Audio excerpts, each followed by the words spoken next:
96.1 FM. My name is Dele Gadumo, and this program is brought to you courtesy LSADA, that is the Lagos State Agricultural Development Agency or Authority. And of course, we give you updates on Lagos State government game-changing food security policies. We also celebrate the incredible dedication of Lagos smallholders and agripreneurs. We have a guest in the studio today, and we'll be talking about something a lot of us love: yogurt. But I'm not going to be doing this alone. I have Mr. Elliot with me also on the program today, and together we'll be discussing with our guests on yogurt, that's dairy. How healthy is it? Is it still healthy or not? My name is Dele Agadumo. Good evening and welcome.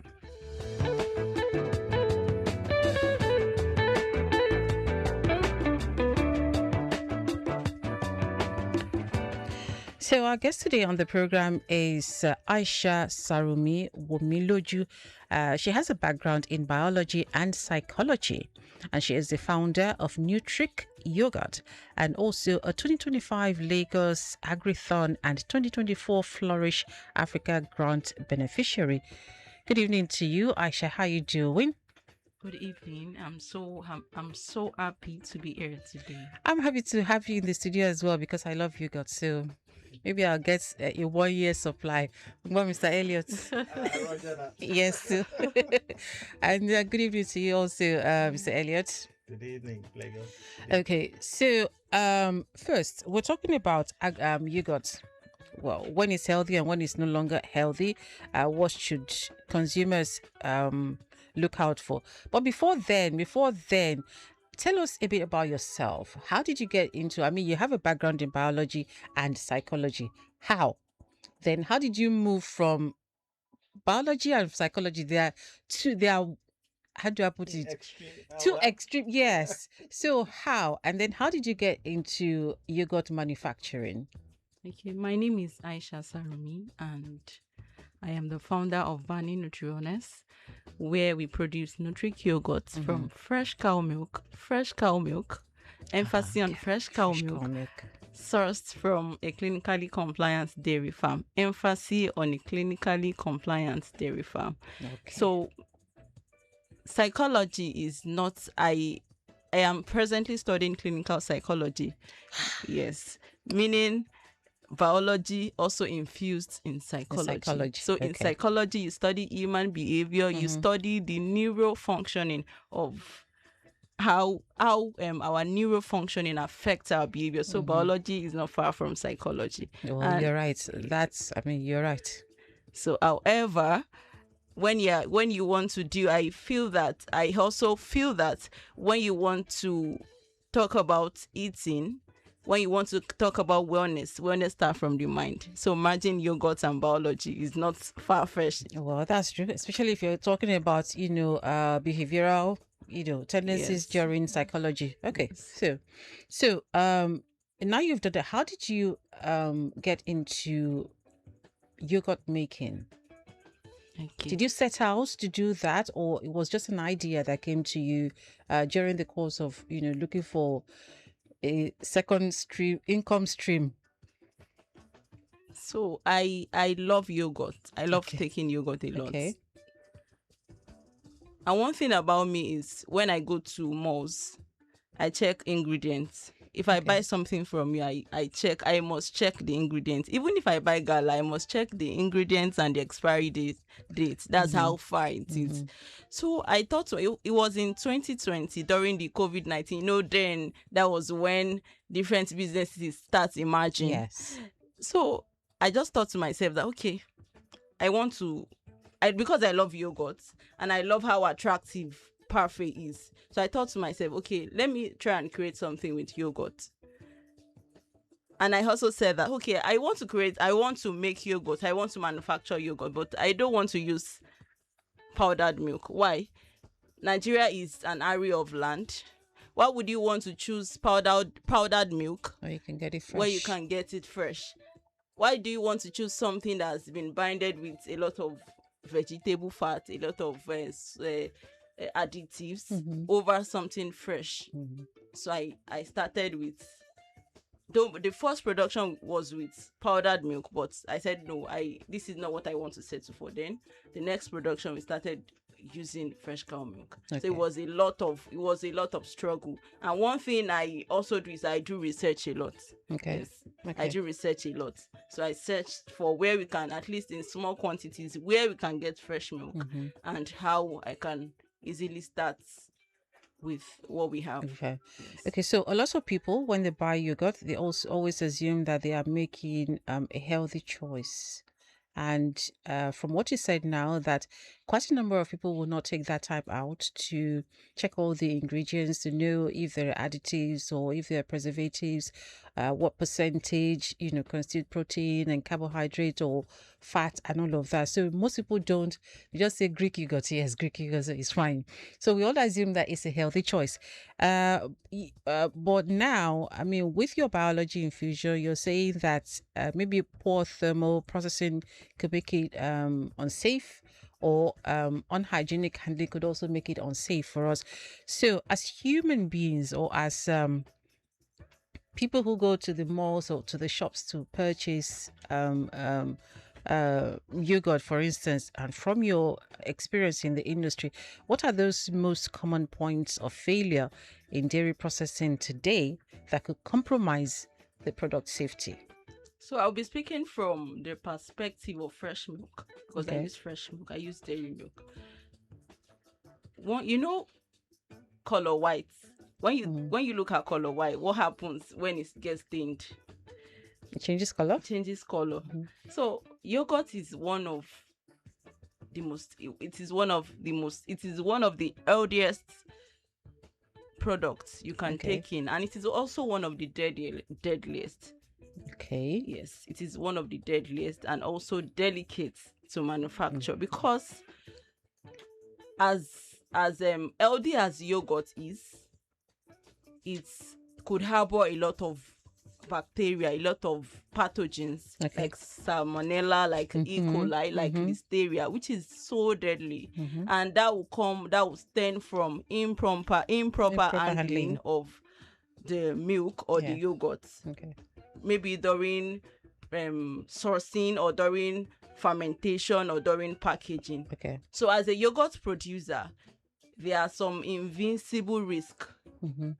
that may occur. Even as consumers, you may not see them, except you go into the laboratory to check for the analysis, or you do a microbial check before you Okay. would see that, okay, this milk is, or this yogurt is actually contaminated. Okay. So one of it is poor thermal processing, as you have mentioned earlier. Mhm. Milk, when you want to, yogurt, sometimes you see a yogurt, it is thick, but it does not contain the lactobacillus, that is the LD bacteria that is needed. Okay.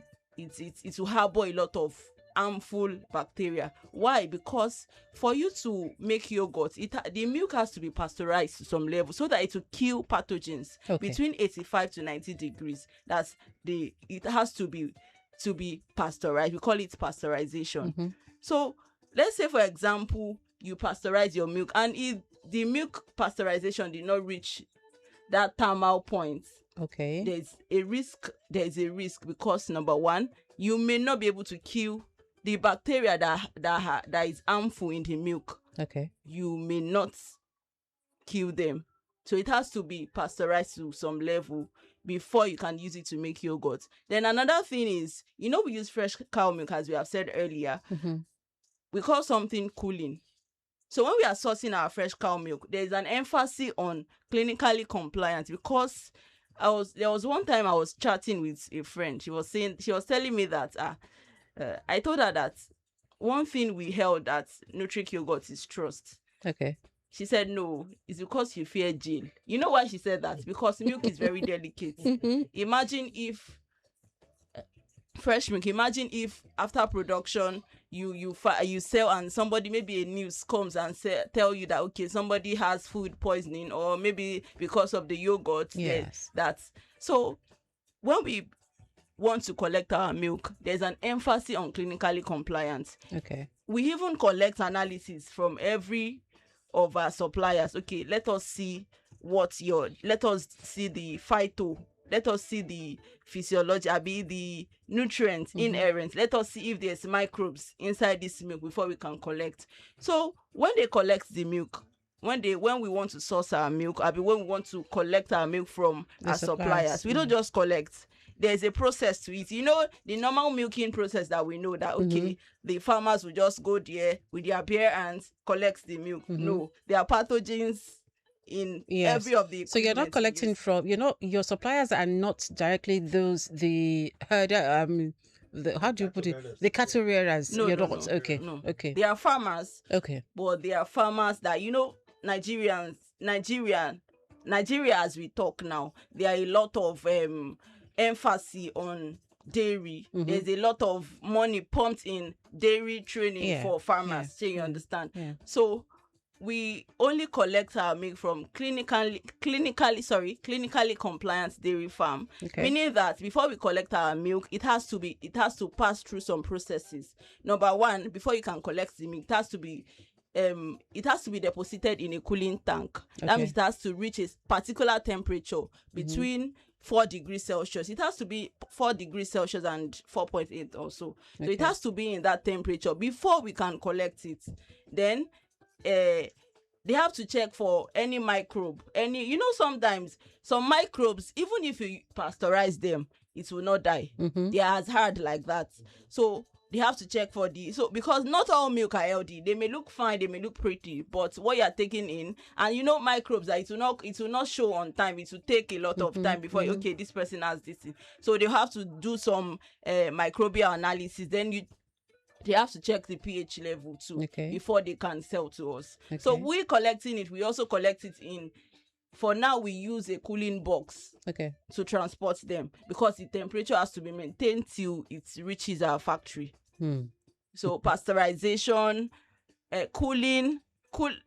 It is there are things that you don't joke with as a dairy person or as a dairy manufacturer. Okay. In fact, we have normally, as business owners, as small or mini business owner, you feel that, okay, because you're a mini business owner, for now, you don't need to have some things in place.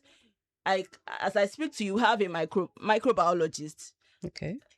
Yes. Okay, working with that you. Yes, that works with us, and she does hazard control analysis. Okay. So even sometimes when we see that, okay, this product is not fit for product, even some of my staffs will even tell us that, okay, you have to throw this thing away. We don't need to throw it away. Let us, we can still sell them. No, because microbes are not visible to the eyes. Okay. Except you do some analysis. In fact, we do analysis too. Okay, let us check for the microbial content. Let us see if this thing is fit.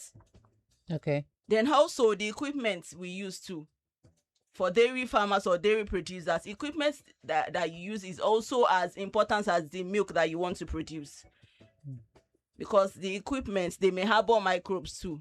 If you don't do, and fresh milk is very, very, very, very, very difficult to work with. If you don't do necessary cleaning, if you don't put the necessary chemicals, healthy chemicals through your machines, through your equipment, they may cause another harm. So I've talked about pasteurization, I've talked about the cooling system, and also the equipment that you use is also as important as the milk that you are collecting for yogurt production. Do you have questions for her? Yes, okay. Because you mentioned fermentation a while ago when you were talking. I notice sometimes when I take yogurt, I like Greek yogurt. I just immediately go into this kind of relaxed state of mind, relaxed, calm. I know what you mean. Is it the fermentation involved, or are there levels of tolerance, or I don't know what to put it at? You have to allow it to ferment so it doesn't become too alcoholic, acidic, as you call it. Is it alcoholic or acidic now? Acidic. Okay, acidic now. Okay, so and then can someone be, what do you call it? I'm trying to look addicted to yogurt? Yogurt, yes. Come on, does it have alcohol in it now? It doesn't. I don't know. It's chemical. She called it acidity. Which one is the right term? I don't think so. Well, I take a lot of yoga, but I don't think you can get addicted to it unless it's maybe oversweetened, and then you want that sugar rush. I don't know. maybe. Okay. Addiction necessarily do not mean that you're addicted to alcohol. You could be addicted to anything. Of course, yes, Okay, yes, okay. yes. So for Greek yogurts stem from Greek, and the process is quite fascinating. So fermentation of Greek is also the same as fermentation for what is it called? For regular yogurt. Okay. So for yogurt production, before fermentation, it has to be in between 42 degrees Celsius and 43 degrees Celsius. That is the temperature it must maintain for fermentation. Okay. Any drop in the temperature could cause pathogen. Could cause pathogen to influence the process. So for Greek yogurt, after fermentation, we do slight cooling for about 2 to 3 hours, then we sieve. Okay. So what do we sieve? We sieve the protein, whey protein. It's called whey protein. So that is why Greek yogurts stem from Greek, and it is majorly, when you take Greek yogurt, you see that you may be in a relaxed mode. Yes. Okay. Then it also helps in, some study says that it helps slightly with blood pressure.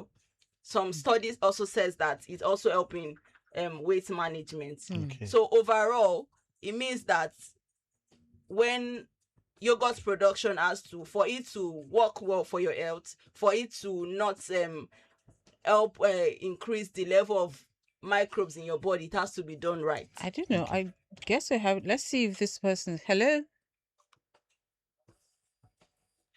Hello. Can you hear me? Okay. Okay. Yeah. Go on, please. So it has to be done right. Okay. So, sorry, Dele. I just want to clarify.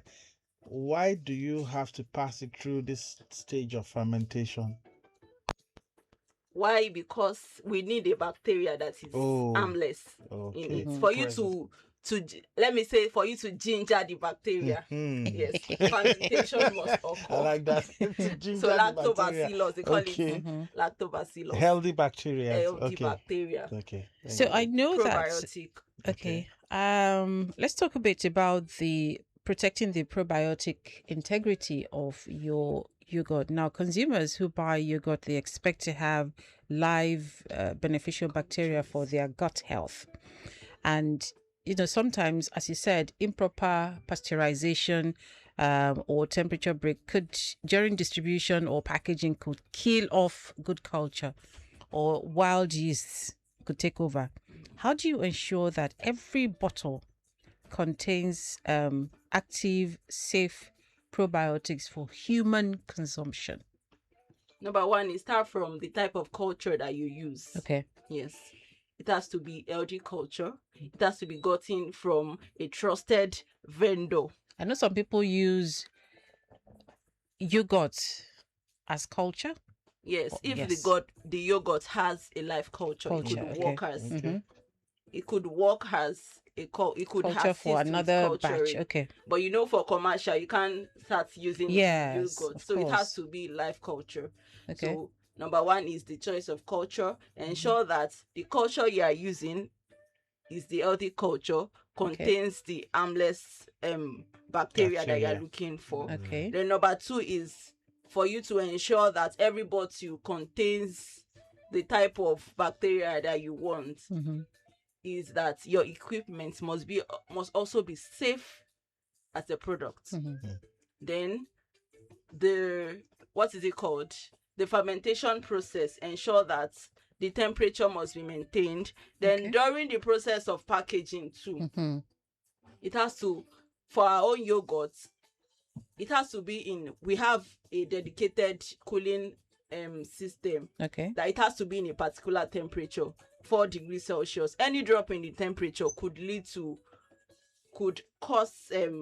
affect the live bacteria inside the yogurt. But how do you maintain the temperature that's coming from supplier to the factory? into your own reservoir or something? How do you maintain that? We use a cooling box. Okay. So it is packed with ice. Oh, okay. It is packed with ice. Even during the process of production, we check temperature at intervals. Okay. So for a consumer like us, yes, for consumers like us, how do we ensure? I mean, we're walking down the aisle, in a store or supermarket or something. How do we look out for or ensure that that jar of Greek yogurt we're picking up is healthy for us? Correct. Do we follow your process of checking every everything, the ingredients? But then how do we know what's healthy for us as individuals? So we follow, in other words, identifying the bad yogurts. Yeah. Let me just say that the only way to identify a yogurt, the consistency of a yogurt, is through microbial analysis. Yeah. Because we are Nigerians. As I cannot go to the shop now with microscope. You have to buy from trusted vendors. Okay. And let me give you a shocker. Mm-hmm. Not all thick yogurt is Greek. Yes, definitely. Not all thick. Some are nice enough to indicate that this is Greek, and some say this is, they don't do. Tell? I thought Greek makes just because it's thick. That's what she's saying. That not all thick yogurt is Greek yogurt. Okay. Why it is called Greek yogurt is the straining process. Okay. The whey protein. That is why you see that some persons with mild lactose intolerance. Yeah. Because the whey has been removed, they will tolerate Greek yogurt. Yes. Okay. Yeah. True. So if you are buying yogurt that is thick and you feel that it is Greek yogurt, that means you are buying otherwise. So the only thing I could advise is buy from a trusted vendor. Okay. Buy from a trusted vendor. Okay. Wow. Okay.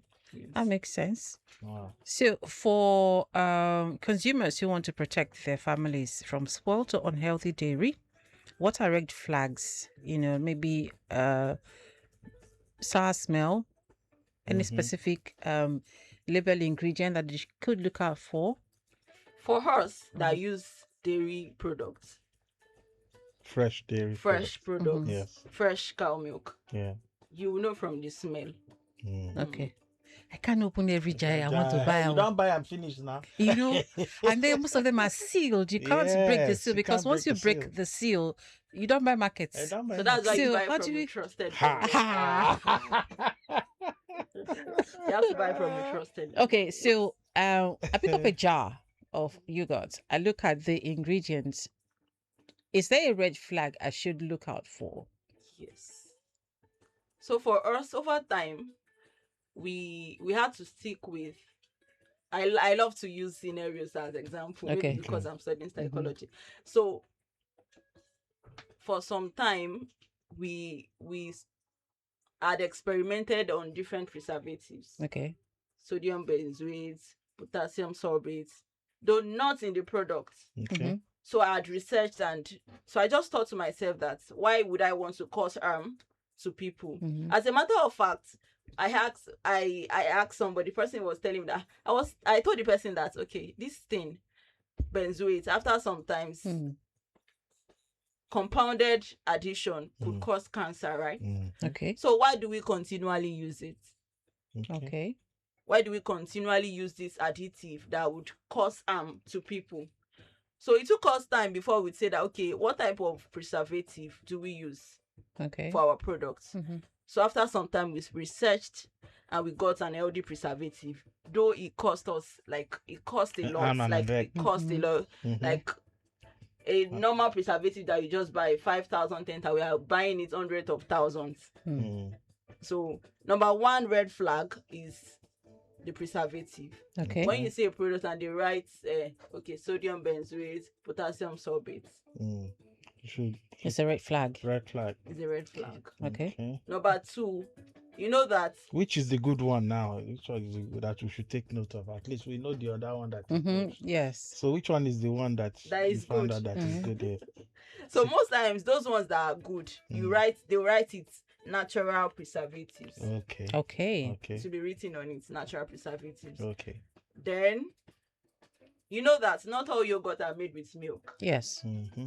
And even if they taste the same way, there are red flags. There are some Mhm. yogurts that are made with flavors, Mhm. milk flavors, Mhm. and they will taste exactly as milk. Wow.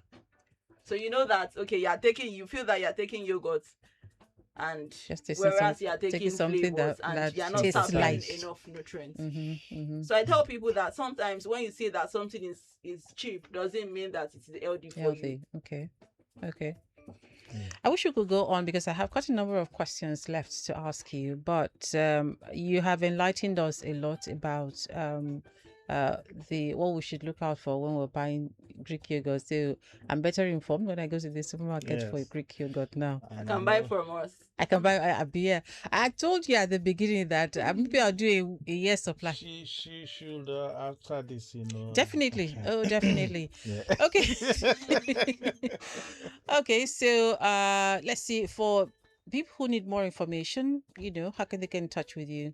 Okay, you can reach out to us on our Instagram page, www.instagram.com/NUTRIQ Yoghurt. That's NUTRIQ. Q, then yogurt. Yogurt. Okay. You can reach out to us on WhatsApp, Okay. 070 87 Okay. 26 5454. Okay. Then our product is also in all Adidas store in Lagos. You can Okay. also meet us at the Lagos Fresh Food Hub at Mushin on Mushin, Saturday. Kajoro, yeah. On Okay. Saturday only. Okay, we'll have to Then go. from next month, Mhm. we'll be at the University of Lagos. Okay, Hallelujah. good. Okay. We have to go. We have less than 30 seconds. Thank you very much, Mr. Thank you, Elliot, Lily. for being on the program. Thank you also, Aaishah Sarumi Womiloju. She has a background in biology and psychology, and she's the founder of NUTRIQ Yoghurt, and also a 2025 Lagos Agrithon and 2024 Flourish Africa Grant beneficiary. And that's it for us on Lagos Farmer. It's produced by LSADA, and this vital program delivers actionable agricultural insight and updates on the Lagos State Government's game-changing food security policies, where we'll also celebrate the incredible dedication of Lagos smallholders and agripreneurs. My name is Dele Agaduma. Enjoy the rest of your day. God bless.